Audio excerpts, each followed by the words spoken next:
In this video post, I will show you how to use one of my favorite tools to find cheaper airfares. The ITA software matrix tool is a fantastic tool for several reasons, but to sum it up, the matrix is more intuitive and it's more powerful than sites like Travelocity, Orbitz, and Expedia. In this post, I will show you how to use the matrix to search for a simple round trip, search for a round trip with flexible dates, and search for a trip with flexible origin and destination airports. Let's get started. You can access the ITA software matrix tool by going to matrix.itasoftware.com.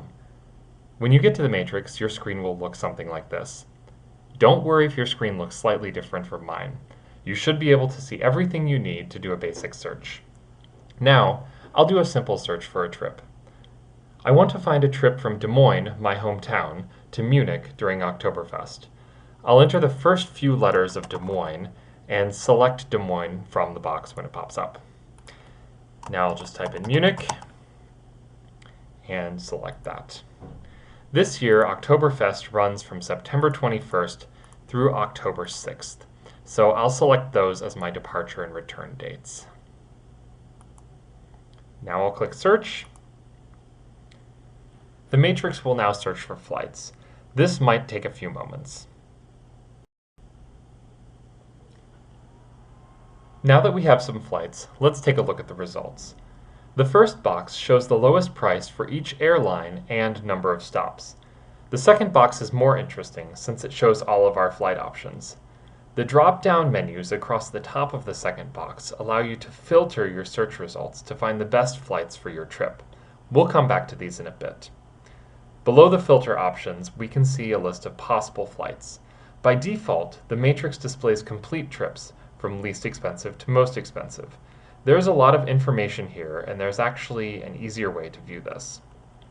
In the top right corner of the second box, you will see three links: complete trips, individual flights, and time bars. The view that I like most is time bars, so I'll click on that. The time bars display shows a much cleaner graphical view of our flight options. Each line shows a price and a flight or combinations of flights that is available at that price. The flights are displayed as colored bars and the layovers are displayed as gray bars. If you move your mouse over a colored bar, you can see details of that flight. Likewise, if you move your mouse over a gray bar, you can see details of that layover. Finally, along the right-hand side, you'll see some icons indicating things like long layovers, overnight flights, or tight connections. Let's scroll down and look at all of the options. If there are a lot of flight options found, you can use the arrows at the bottom of screen to view more pages. Now that I've found a list of flights, I'll use the filters I mentioned earlier to find a flight that makes the most sense for me. For my trip to Munich, I don't want to spend more than about $1,500 on my flight. To filter out the most expensive flights, I can click on Price at the top of the window and move the slider to narrow the price range. There, that's about right. Second, I don't want to take an early morning flight. To filter out flights that depart in the early morning, I can click on Depart and uncheck early morning before 8 o'clock. Now, no flights will be displayed that leave before 8 a.m. Finally, I want to get to Munich with the shortest number of connections possible. I will click on Stops and uncheck 2 stops. Now, as you can see, I have a much smaller list of flights to choose from. I'll scroll down and pick a flight that I like. Let's see. I like this one with the short layover. Once I've selected my outbound flight, I will need to select my return flight. Again, I don't want an early morning departure, so I'll uncheck early morning. And I want to connect as few times as possible, so I will uncheck 2 stops. Here's a flight that looks good, so I'll click on it to select it. The resulting page will display my full itinerary. Let's not worry about actually booking the tickets for a moment, and go back and look at some more advanced search options. I will click on Modify Search to go back to the initial search page. If your screen looks like mine, you can click on Advanced Search Options to enable more search options. The matrix allows you to search for flights across several dates. Let's look at how to use this option. For both my departure and return dates, I have some flexibility. I can click on this day only to expand my search to before and after my selected dates. I'll select plus or minus 2 days to expand the range of dates I am searching. I'll click on search.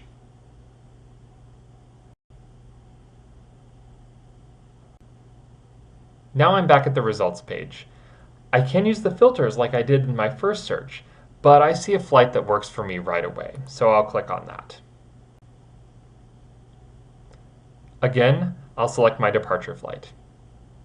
This one looks good. Now here's my complete itinerary. As you can see, being flexible in my dates got me a slightly better price for my flight.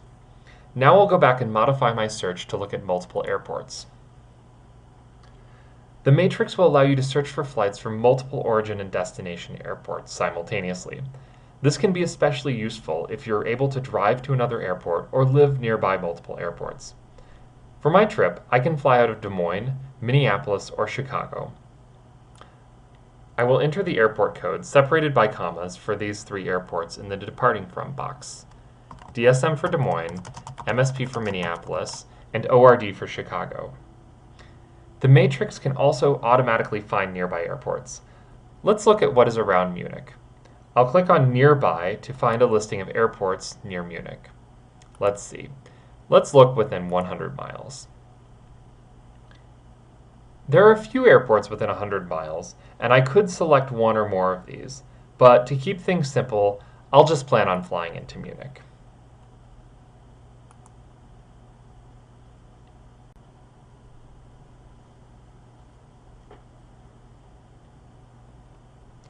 Now it looks like we have an option for Air Berlin with 1 connection for only $891. This looks like a good deal, so I'll pick this departure. And how about this return? If you recall, when we started our search, we discovered a flight that was about $1,260.